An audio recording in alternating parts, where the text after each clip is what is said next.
Hi అండి. ఈరోజు మనం డ్రమ్ స్టిక్ కర్రీ చేసుకుంటున్నాం.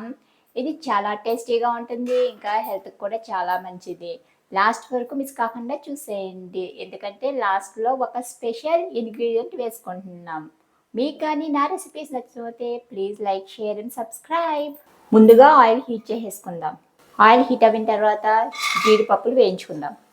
ఇలా వేయించుకున్న తర్వాత స్టవ్ ఫ్లేమ్ ఆఫ్ చేసుకుని పక్కన తీసి పెట్టేసుకుందాం.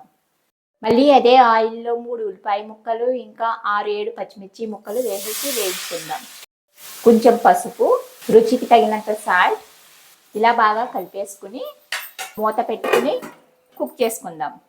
ఆనియన్స్ ఇలా వేయించుకున్న తర్వాత దీంట్లోకి 2 ములక్కాడ ముక్కలు, కొంచెం కర్రీ లీవ్స్ ఇలా బాగా కలుపుకున్న తర్వాత మూత పెట్టుకుని కొంచెం సేపు మగ్గించుకుందాం.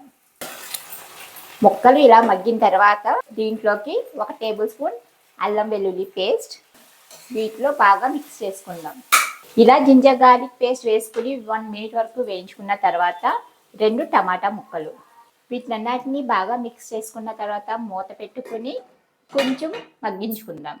ఇలా మగ్గించుకున్న తర్వాత 2 టేబుల్ స్పూన్లు ధనియా పౌడర్, 1.5 టీ స్పూన్ జీరా పౌడర్, 1 టేబుల్ స్పూన్ సోంపు powder, 1 tablespoon red chilli powder వీటినన్నిటిని బాగా మిక్స్ చేసుకుని మూత పెట్టుకుని మళ్ళీ 2-3 మినిట్స్ వరకు మగ్గించుకుందాం.